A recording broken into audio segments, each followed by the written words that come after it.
Hey girl, welcome to the Get Your Guy Coaching podcast. My name is Anwar White, but you can just call me your own personal dating and relationship coach. Each week, you'll hear actionable advice, tips, and strategies that you can implement in your own love life. I'm talking about healing your heart, dating effectively, and understanding men so that you can, you guessed it, get your guy. Are you ready to level up your love life? All right, let's go. I never felt the way I do about anyone but you.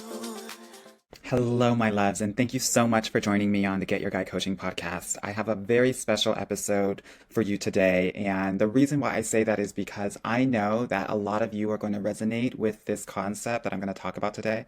It's all about parentification, and if you have struggled in relationships, if you fear abandonment, or you don't like asking for help, then you might have been parentified, and girl, we're going to talk all about it today, okay? I'm really happy to be talking about this because so many of us don't understand why we do the things that we do. And the one core thing that I think is important when we are doing this work, doing the surgical healing of your heart, is to actually go back into the way that you were raised in your parental relationships, because that is the core of everything. And so many of us don't want to go there because it feels scary. If it feels scary for you, make sure that you're doing it with someone that's an expert, a therapist, a counselor, a coach who specializes in this.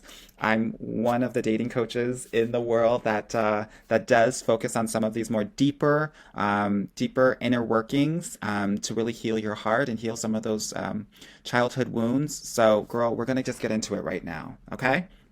Okay, so I'm sure many of you are trying to figure out, well, what is parentification? Like, girl, what is that? Are you making up words? Girl, I'm not making up any words. Parentification is an invisible form of trauma that is often not recognized in our society. And it occurs when parents look to their children to provide emotional support and really to run parts of the household. It's a role reversal. You know how sometimes you feel like, I feel like the parent and my mom feels like the kid. I'm parenting her. I'm taking care of her. Oftentimes this will be you and your mother's role, right? Let me know. Definitely email me if there are you out there that are parenting your father, okay? So what does this process look like? In this process, we don't get the support needed for a healthy development, right? Adults who've been parentified often struggle with communication skills, inability to understand their own emotions, and the inability to meet their own needs. Why are we talking about this in this podcast? Well, girl, let me tell you. Our Black parents were often never taught great communication skills. There was never space for them to actually understand their own emotions or to get their needs met because their needs didn't matter. Now, am I saying this because I'm trying to justify their behavior? No, I'm saying this so that we can have some clarity in terms of why they wanted us to get into this parentification, girl, you know? Okay, so in this process, when you've been parentified, you don't get the support needed to actually have a healthy development. And let me know if this is you, because if you've been parentified, I know that you're struggling with many of the following things that I'm going to describe. Communication skills. Can you speak your truth? Can you share your emotions? The next thing, the inability to understand emotions. Can you even check in with yourself and know what you're feeling at all times? Yeah? The next struggle or challenge for parentified individuals, the inability to meet their own needs. Because you have been so programmed to think that, oh, I have to focus on my parent, my mother, because she's my sole person that I have to take care of. Her needs are the only things that matter, and mine don't. So I don't even know how to take care of myself. I don't even know what I need, and if I don't know what I need, I can't meet them. Yeah? Some of the other things that you might be struggling with if you've been parentified, hyper independence. If you keep on saying, I can do it alone, or, oh no, I got it, girl, you're giving hyper independence. And we've got to chill out from that because that's going to hurt you as it pertains to dating and relationships. The other thing that I want to offer to you, right? Fear of asking for help or accepting it, right? Just like I said, if you always feel like you can do it and you never ask for help, you'll never know that it's there. So many of us are actually living our lives thinking that because we had to parent our parents, that nobody is actually going to be there for us because this sole person that was supposed to be responsible for us dropped the ball. But there are other people out there that are able to actually help you and want to help you if you give them the chance to. But so many of us are afraid to ask for help or even afraid to accept it. The next thing that I want you to think about is emotional immaturity and high reactivity. What does that mean? Girl, it means that you lose your mind and your emotions are not regulated, and that emotional immaturity looks like you giving people the silent treatment when you don't agree with them or your feelings are hurt versus expressing them. High reactivity means, like, girl, someone says something to you and you pop off and you lose your head. And I just want to let you know, I'm speaking from a place of a child that was parentified. If you are coming from a single parent household, right, you're the oldest daughter, girl, you probably were parentified. So I'm speaking from what I know. I'm not trying to call anybody else out. I'm trying to call y'all into this club so that we can have more clarity and have a better understanding of why we navigate our love lives and our intimacy in the way that we do. Okay? Okay. Some of the other things that I want you to think about, if you've been parentified, you might have been struggling with defensiveness in relationships where you think everybody's trying to attack you. Or you might have codependency patterns where it only matters that the other person is happy and that's where you derive your happiness. Yeah. Some other things that I notice when it comes to parentified individuals is a lack of sense of self. Like, I'm living my life, but I really don't know myself. I don't know what makes me tick. I don't know what lights me up. I don't know what I stand for and what I don't stand for. I don't know what I like and what I don't like. Another thing that I know a lot of parentified individuals struggle with is low self-worth. Because here's the thing, if you're focused on everyone else all the time, then you have trained yourself to know that you don't matter and everybody else does. And so there's no place but to have lower self-worth when you've been a parentified individual. The other thing that I want you to think about too is patterns of self-betrayal, right? So when you lose yourself, right? Whether you're dating and you're in relationships. So for example, you are like a shell of yourself and you're only focused on someone else's needs. You have no idea that you're even betraying yourself, that you're doing things because you're so focused on the other person and making them happy that you're not even thinking about whether the things that you're doing are in your integrity or not. Right? Those things can happen when you've been parentified. Okay? I'm sure you're like, okay, Amor, girl, I get it. Like, please stop. Like, this is triggering me, girl. You're calling me the F out. It's not my intention. Again, I'm here to clarify things, right? So that we can get really clear. Okay, so why do parents parentify their children? Well, there are a number of different reasons, but I'll give you some of the major things that I think that will help you understand like the why of it, right? So, like I was talking about before, parentified individuals, and you might be one of them, have an emotional immaturity, but so often our parents do as well, right? And that means that it's their inability to get their needs met in healthy ways. Our mothers and our grandmothers had no space to have boundaries, to be vulnerable. They had to work, they had to survive, and so they didn't have the time to learn the skills that are necessary to be emotionally mature. What are some other reasons why parents might parentify their children? Socioeconomic issues. If you're poor, you can't be home to cook dinner. You can't be home to take care of your kids in the way that you want to. So what does that mean? That means that you get an older sibling to do it, or these kids are left alone at home. And I'm speaking as someone who, from the age of 6, was a latchkey kid, came home by myself, made a snack for myself, did my schoolwork for myself, and made sure that the house was clean. These are some of the reasons why. Obviously, there's generational trauma cycles as well, right? That the parent was also parentified. And if you look back, I'm pretty sure that our generations for the last 400 years were parentified because kids didn't have time to be kids, right? Our foremothers and our forefathers were so busy with their labor that they were not able to actually be the parents that they needed to be. And because the labor was so excessive and great, they needed their kids to take up some of the slack. Yeah. Also, addiction. When your parents are addicted to alcohol or drugs or even other things like gambling, or addicted to money and ambition, right? You might not have the attention necessary that every kid desires and needs. So you've got to kind of create your own, you've got to often parent your parents, one, to help them and put guardrails around them so they don't lose their lives or their minds and have to raise yourself. Okay, so I hope this is helping you clarify why parents parentify their children. Now I want to talk about the five major styles of parentification because I'm pretty sure that you will, one of these, if not multiple kind of types of or styles of parentification, you will definitely resonate with. So the first one that I think of is when the child becomes the peer. Now, this is when parents begin to view their children as a peer, as a best friend, as a friend, as a girlfriend, right?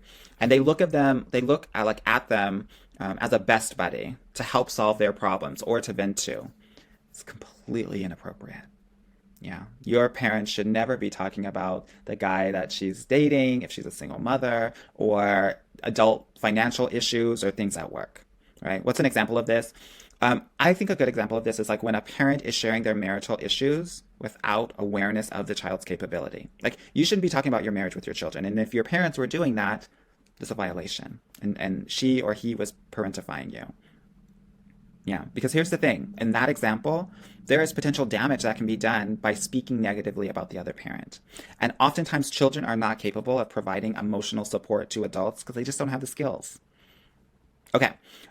What I know for sure, though, is that for healthy development, children need safe adults who really attune to their emotions and support them through their experience, not the other way around. This is how children develop a sense of self. So, when the child becomes a peer, let me know if that's one of those styles that you've experienced. And you can do that by reaching out to me on IG, getyourguy_coaching, or you can email me at anwar@getyourguycoaching.com. Okay, the second style of parentification is the overworked parent. Now, this was my parent for sure, and it might be one of yours. This is where parents are completely overworked, they're struggling financially, and have their children take care of the home, take care of the other siblings, and that's just due to necessity, right? The parent is under intense pressure, and this pressure is felt by the child as well. So that you don't even feel like you can make a mistake. Like you don't want to put any more pressure on your parent because they're already overworked and have so much going on in their lives. You don't want to be another thing that is going to actually be like too much for them, ultimately. Okay, the third style of parentification is the addicted parent. And these are the parents who struggle with addiction and cannot provide emotional support or stability to their children. And children sense this. And if you were part of a dynamic like this, I'm sure that you sense this as well. And when this happens, children tend to take on an over responsibility of their parent, which helps them, complete daily tasks, handle the household, the bills, right? The rent, their own school administration. It's inappropriate. The fourth style that I want us to talk about is the withdrawn parent. Now, this parent is someone who is emotionally neglectful. This parent shuts down. This parent is suffering their own trauma and will just withdraw from parenting responsibilities completely. When this happens, children learn that they won't get attunement or true attention from their parent, and they will begin to shut down. Now, the fifth and final style of parentification, and a lot of my Latin American, Caribbean, African sisters will definitely resonate with this, is children of immigrants. Why do I say this? Parents who sacrifice and bring their children to another country for a better life are often forced to rely on their children for help with language, paying bills, understanding cultural norms, and are also just working so goddamn much to survive that their children have to take up the slack. Children are playing adult roles out of necessity from immigrant families. Okay, so it's interesting. One of the things that I think is really important as we think about these parentification styles is that through the process of being parentified, we learn things, right? And we take them as fact.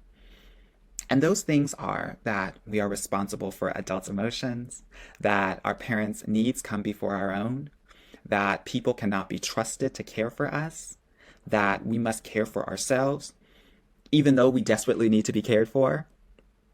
And often, children from parentified homes appear mature for their age. And if you've gotten that before, oh, you're so mature for your age, please realize that you are probably parentified.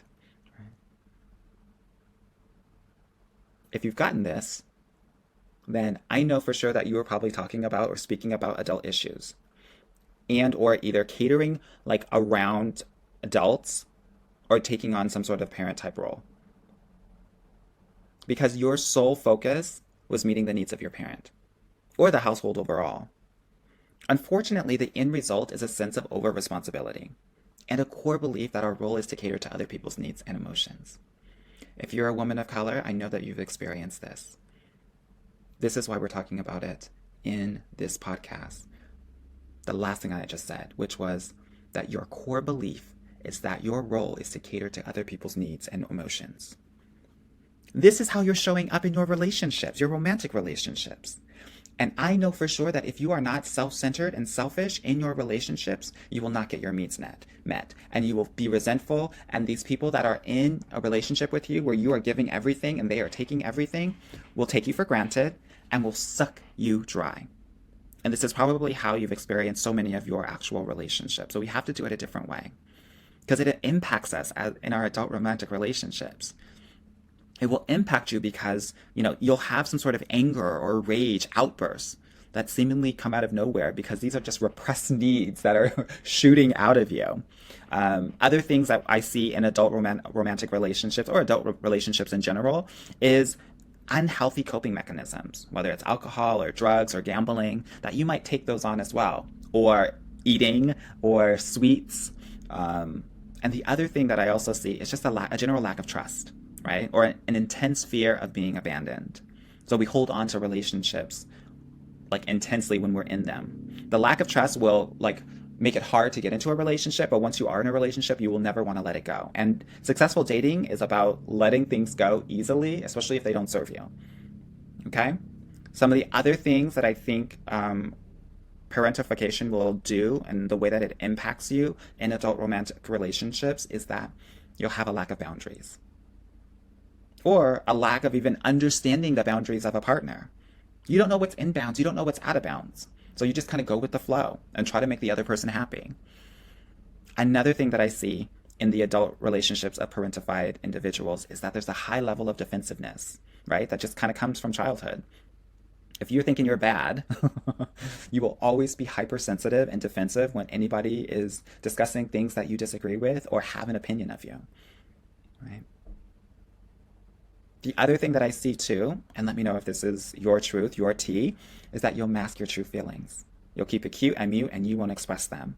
You won't communicate with your partners about how you actually feel because you don't think that your feelings are worthy enough being communicated or being held and understood and listened to. And then finally, one of the other things that I see is just general indecisiveness because you don't have the experience making decisions for yourself, and you haven't had the mentorship to actually know what decisions or how you should be making decisions for yourself. You get so scared that you're going to make the wrong decision, and so you get stuck and don't want to make any decisions at all. If you find yourself asking 5-7 people about any general decision, oh, what do you think I should do? Oh, what do you think I should do? Girl, we're living in indecisiveness.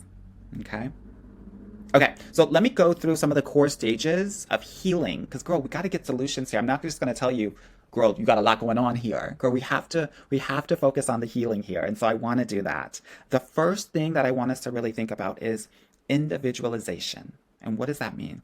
It means becoming our true authentic self, apart from our enmeshed family. And we do this through setting healthy boundaries and limits for ourselves and spending time learning ourselves. That means not just, doing what we've always done, but doing the new and different things that you've always wanted to do. Because when you do the new things, you start to learn about the new parts of yourself. The other thing that I will say is it feels really hard to set healthy boundaries with your family, but you're going to have to do it. You're going to have to do it. If it's not feeling good, it means that we're not gonna call every day like we used to. It means we're not gonna come over every week like we used to. That we've got to set healthy boundaries in the ways that are going to keep us emotionally safe. We have to become an individual and not just part of this family entity. Okay? And it's going to feel completely out of sorts and wrong because you have been raised to believe that it's all about the family. Nothing else comes before the family. It's about the family. You're part of this family and it's all about us. It has to be all about you, girl. Okay? The second kind of core stage of healing from parentification is just building up your self-worthiness, right? Adults who've been parentified miss out on that healthy development because you're so focused on everybody else that like you haven't built out your own self-worth. So yeah, it's not properly built. We have to build self-worth through self-care, through creating healthy habits, and also by keeping small promises to ourselves. If you say you're going to get something done today, get it done today.